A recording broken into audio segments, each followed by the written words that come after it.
Yeah, Arizona, in Allen County, Arizona. Do a search on the internet, Yeah, you'll just find wanted it. to get You'll some. come. There's other places you can file stuff in the States. And you don't have to be living in the States to file stuff. My brother files stuff down there. He filed a claim of right, and then he serves it on everybody up here. So. And he gets by. My brother Gary. I don't know if anybody here knows him. But he cut up all his ID, all his driver's license, everything, all his straw man stuff, and just cut it up and burned it. And he drives. Actually, technically, driving is a commercial activity. In other words, Travels. travels. That's right, with his private conveyance on the public highway. And the cops have stopped him a couple times, and the first time they stopped him, and he went to court, and they put him in a mental hospital. And he was in there for 30 days. And the mental hospital said that there's nothing wrong with him, he just thinks different than we do. And so then they wanted a plea bargain with him. And he says, you threw me in that mental hospital for 30 days and now you want a plea bargain with me? He says, I want this case dismissed now. And he left. He turned on and walked out. They tried to get him to come back for another hearing or something, and he just said, I ain't coming back. I want this case dismissed now. And he walked out, and that was the end of it. Hasn't heard nothing about it. Then another time, he was in Red Deer, and he got stopped, and they took him down, put him in jail, and he was getting comfortable. He figured, well, you know, I might as well make myself comfortable in here. And he said he was in there about 15 minutes, and he said somebody from upstairs sent word down and said, get his butt out of here now. And they threw him out. And there was another time, actually, that in Stettler, they picked him up and put him in jail. And he was in about 5 minutes there, and they threw him out. And so now what he's doing, though, is I'm showing him how to do this with the RCMP Deputy Commissioner in Edmonton, here in Edmonton. And so I'd be surprised if they messed with him at all now, because we served the RCMP Deputy Commissioner here. And so I think they'll just leave him alone. But the RCMP actually aren't that bad. You get them trained a little bit. Even with Robin Boulanger, he was telling me that the RCMP wouldn't have anything to do with his case. And it was the local yokels out here in Stony Plain that were doing that stuff. And so RCMP, I mean, they're actually probably better than some of them. At any rate, so the ultimate responsibility rests with you. You must accept responsibility. You must prepare for your future, and the sovereign citizens receive nothing from the government. And if you do nothing, then you're at least partially responsible when they violate the next guy's rights.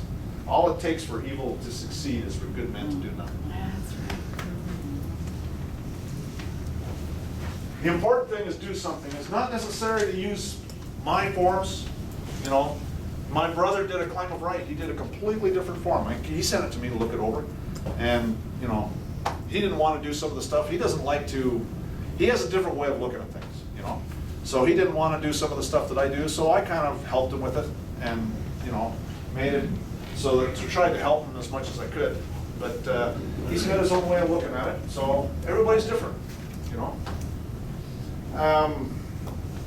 The following process builds a track record in a case showing your assertion, which is admissible as evidence in court. They already know you're sovereign. They know it. They're playing, it's all smoke and mirrors. It's all, we'd really like you to contribute to our pension plan. This procedure builds a case against your public servant for multiple felonies. They will never do anything that comes close to admitting that they have committed multiple felonies.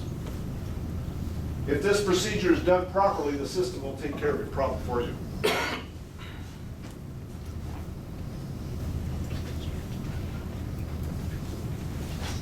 You will rarely get a response. You have to learn to read between the lines if they do send you a response.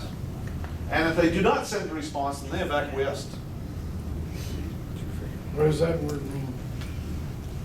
They've basically agreed with you. There's a block slope there. Estoppel by acquiescence. Yeah, okay, let's look it up. Some people actually don't know. Estoppel by acquiescence is what it's called. Estoppel being they're stopped.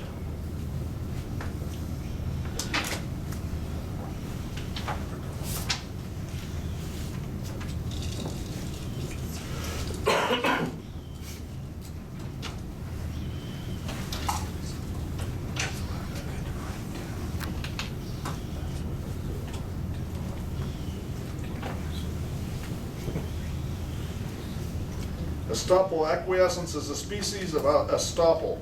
Estoppel arises where a party aware of his rights sees other party acting upon mistaken notion of his rights. Injury accruing from one's acquiescence in another's actions to his prejudice creates estoppel. Acquiescence is basically silent consent. Right, exactly. Silent consent, exactly. In other words, they have a duty, if they have a problem with what you're saying, to say something. They do. But, so anyways. Can you take it back to the, ask the question so I can write it down and, The previous slide. Previous slide? yeah, please? How's that? Yeah, thank you. But you would have to send that registered, right, so that you've got proof of copy? Well, at a minimum, registered. And the reason registered is because it's kept under lock and key and there's a chain of custody. So a lot of times the postal clerks say, oh, you don't have to send it registered, you can go ahead and send it certified. Well, I don't want it certified. I want a chain of custody and I want it kept under lock and key. I'm gonna file a lawsuit and I want absolute proof that they received it. And you say that, and that'll shut them up right now, and they'll send it registered. Now, that's a minimum, okay? If you can get, you got a group here, you ought to be able to find 3 people that are working with you that'll do personal service, okay? Because judges all the time say, oh, I didn't receive anything. And are you gonna call a judge a liar? 3 people can. You can't. They won't even listen to you. 3 people can. Hand delivered. Hand delivered, that's right. Larry had 20 witnesses against the judge. He did really good. Yeah, well, the more the better, right? And Yeah. that's why you get a grand jury. Okay, so, and that's what we're gonna go into further when we get into my stuff about the ultimate solution, is to form our own grand jury and common law jury and start bringing indictments and convictions against them. How I developed this system. Foreclosure in Arizona, well, I told you about the foreclosure. And the disturbing the peace, right? They tried to trump up some charges for disturbing the peace. And I have sent out hundreds, literally hundreds, of registered letters. Hundreds, for sure. The notice and demand, okay?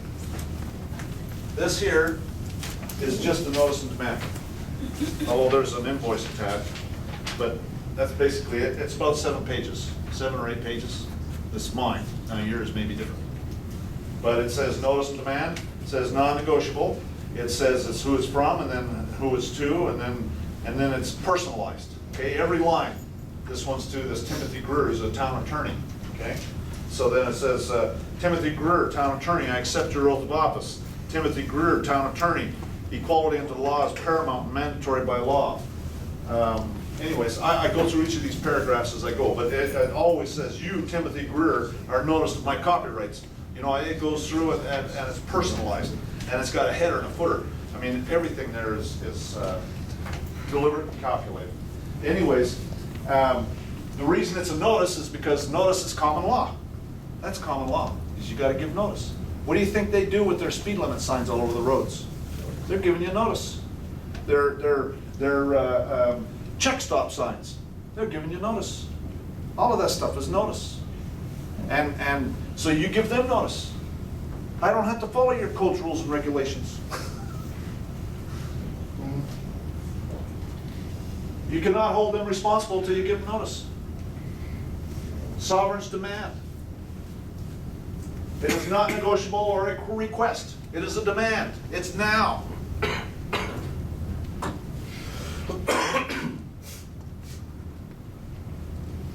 This is called administrative procedure. It's also common law. This gives notice to the authorities about your assertion and gives them an opportunity to rebut it. You got an issue with it? Now's the time. If they don't, they acquiesce.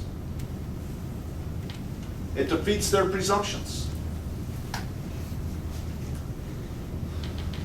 Okay, so paragraph 1, and that's paragraph 1 in my notice. All of them have the same paragraph 1. It's an oath of office acceptance. Now what you do, if you can get a copy of the oath of office, that's the best. Okay, but if you can't, then I make them an oath of office. And it's 2 pages long. And it's a standard form that I use that gives them an oath of office. And I don't care if they're Canadian and I'm in the States. I put a Texas flag on there and a US flag. Canada's a municipal corporation in the District of Columbia. They still have to protect my rights because I'm common law, I'm not a corporation. They still have to protect my rights. If you can get a copy of their oath, then that's the best. The oath of office supersedes anything else, and the oath of office is your trump card. In other words, they're operating under martial law. There's no doubt about it. They're in commerce. They have a duty to make money for their owners. That's fine. But they still have an oath of office, and they still have to honor their oath of office.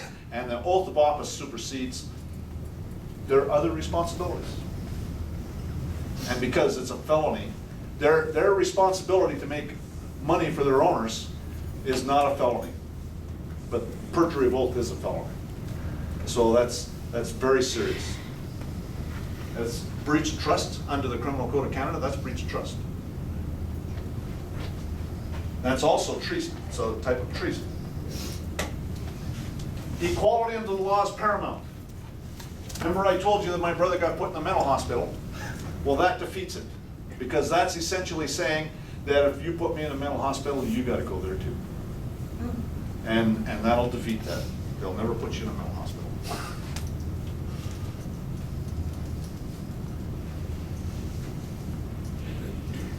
That's actually a pretty normal thing that they do. I've heard of a lot of people getting put in mental hospitals. Broad relevant. Paragraph 3 to 6. One of the things they do is they make legal determinations for you. Think about it. They come up to you and say you were speeding. Well, they've made a legal determination for you, haven't they? Haven't they? Yeah. They're accusing you of being a person, aren't they? Yeah.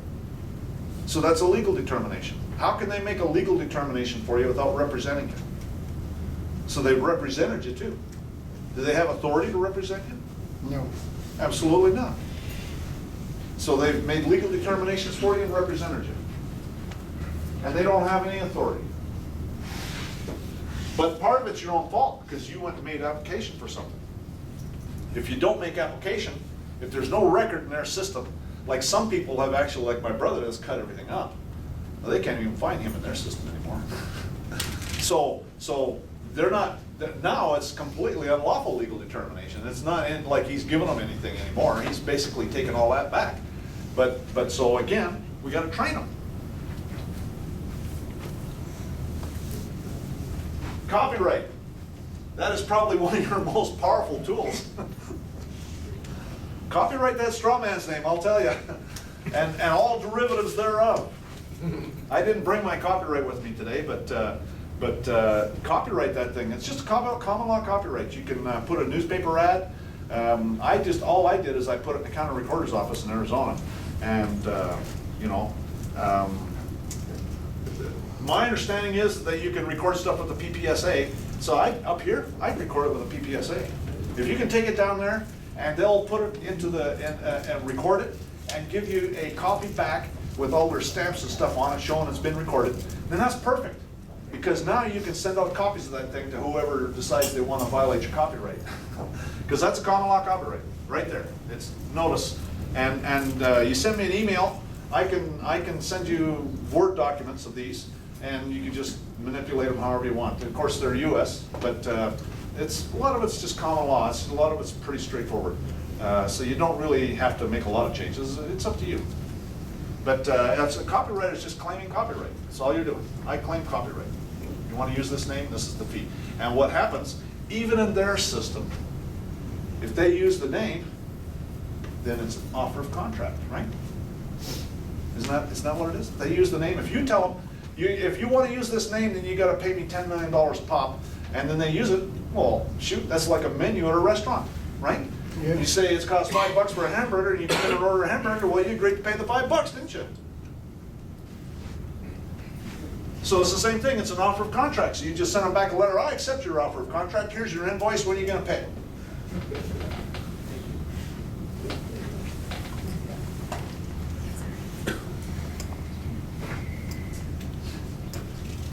I always tell them that they don't have any right to, I demand that they communicate with me under penalty of perjury.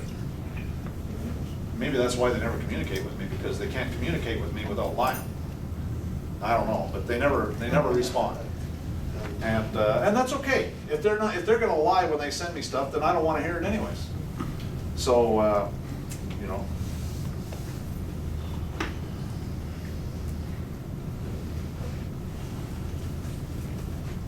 And this is basically, notice that their name is copyrighted. It's essentially an offer of contract.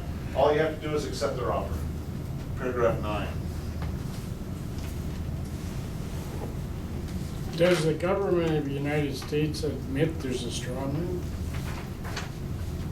Wiley Heltrick's Investment Trust. Well, they don't need to admit it, first of all. Well, do they recognize that? I've won court cases based on that, if that's what you're wondering. I got a judge in Edmonton that admitted. Huh? I got a recorded judge in a court case where he was asking for the, she was asking for the corporate identity, or the person.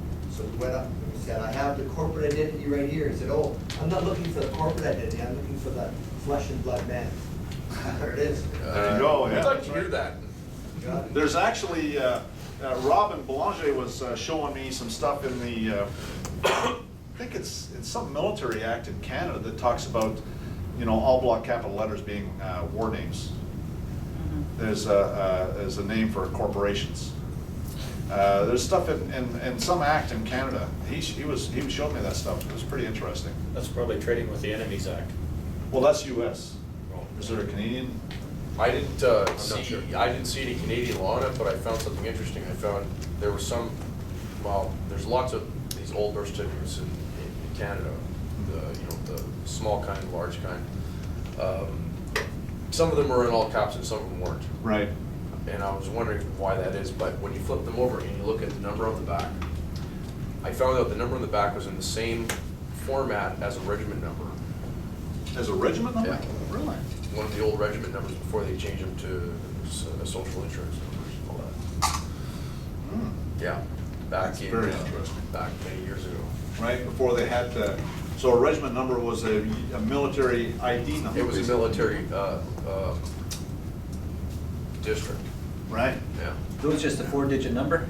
Yeah, it was No, like four digits. 2 letters for the district, and then there was about, 4 or 5 digits for the number. I can't remember. Anyways, Is that what makes you private? Yeah, I The think so. rule's different for that one because I got a letter from the US IRS, which is a 30-day notice. But of course, the letter was open when I got it in the mail. Stuff was missing. And then it says on the front of the letter, a $300 fine for tampering. yeah. And it says you got 30 days notice. Well, how can they send that to you when they don't know you when you received it or if you received it? Again, there's no honor among thieves. You know, they just proceed against you. They're grinding you through their system. That's all we're doing. They don't care what you respond with unless it's with money. You see what I'm saying? Yeah. On letter from IRS again, I got a signed letter from this Marine Green on July 15th, 2010, and the postmarked envelope says July 14th.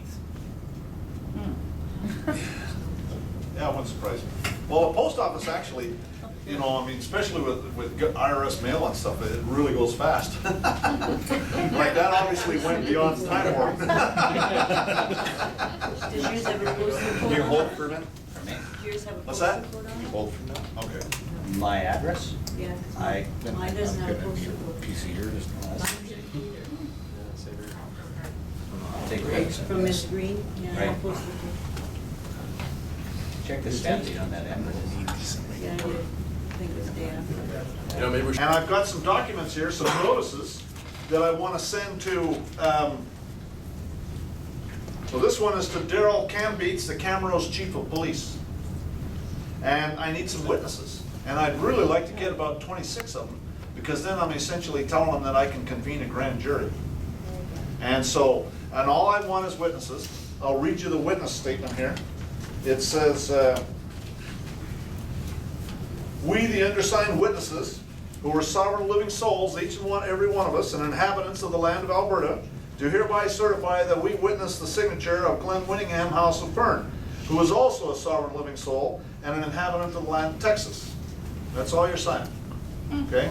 So if you feel like you can sign as a witness for my signature, and then I'm gonna serve this on the Camrose Chief of Police, and essentially what I'm gonna tell them is that not only is there one sovereign out there, but there's a whole bunch of us. Pass it around. And we got enough that we can convene a grand jury. So honor your oath of office, and everybody will be happy. And but we'll wait till after, okay? I gotta go through my presentation. I just wanted to explain what this is all about. Okay. Yes? May I ask what honoring his oath of office entails, him to do? Well, I mean- honor his oath of office, protect my rights, Okay. right? Acting first instead of. Oh, yes, I understand that, but what Prompted this. prompted this action? Thank you. This is a normal letter I send out to every chief of police in every city that I happen to travel in. Well, this is just something you do proactively before you ever run across the law, okay? This is what we're Yeah, talking yeah, about right now. beforehand. Yeah, okay, Okay? yeah. That's what you have to do, is you have to go on the attack. This is one of them right here that I'm getting ready to send. Okay. Okay? And you send them a notice, and then hopefully they honor their oath of office and leave you alone. But if they do perjure their oath of office and violate your rights, well, I have proof here, and I got 26 witnesses on the signature, and actually that really doesn't matter. All I really need is 2 or 3. But I'm trying to send him a signal that there's not only me, there's 26 other sovereigns running around here somewhere, and so that he walks on eggshells and treats everybody a little bit nicer. You see what I'm saying? Yep, yep. And so that's the whole idea. If he's going to perjure his oath of office, well then maybe we'll convene a grand jury and bring an indictment against him. But we'll see. At any rate, that's what this is all about. And I've got several here. I got the Governor General of Canada. I got Stephen Harper. Yeah, I signed that one. I got the Camrose Police Commission. Oh, and this here is a copy of the one that I sent to Rod Necht, who's the Deputy Commissioner for the RCMP here in Edmonton. Oh, good. This is a copy of the one that I sent to him, if anybody wants to look at it. Anyways, okay. So, and what these are is what we're talking about right now. Okay? This is what we're talking about right now. This is going on the attack. Remember? We're going to go on the attack, and we're going to give them notice and put them in a position to where they can't presume anything anymore. That we're going to tell them it's basically a claim of right. Right? It's a claim of right, is what it is. We're going to tell them, I'm not one of your duty-bearing units. You have no more authority over me than a Walmart rent-a-cop. That's what I said. That phrase is in there too.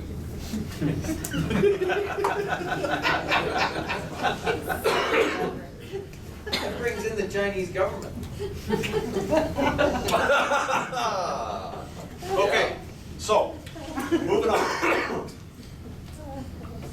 So the straw man, we're on the straw man and copyright the name.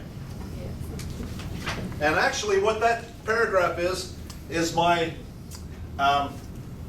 menu. Okay? So that paragraph says that says any violation of my copyright or making a legal determination for me or representing me or communicating with me in any manner not under the penalty of perjury would constitute an agreement to the fee of $10,000 minimum $1 million if violated for the purpose of profit or gain, and $10 million if violated for the purpose of profit or gain more than 3 times within a year. For each and every violation payable only in lawful money. Okay, so it's $10 million in gold eagles at a $50 face value, which means, how many is that? 10 million divided by 50 is a whole bunch. Good answer. Anyway,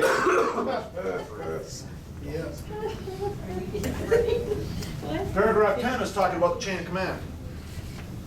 You're notice that any violation as described in paragraph 9 above would constitute an agreement that I could seek relief from your corporate officers and directors, as well as your parent corporations and its officers and directors, jointly, severally, and personally.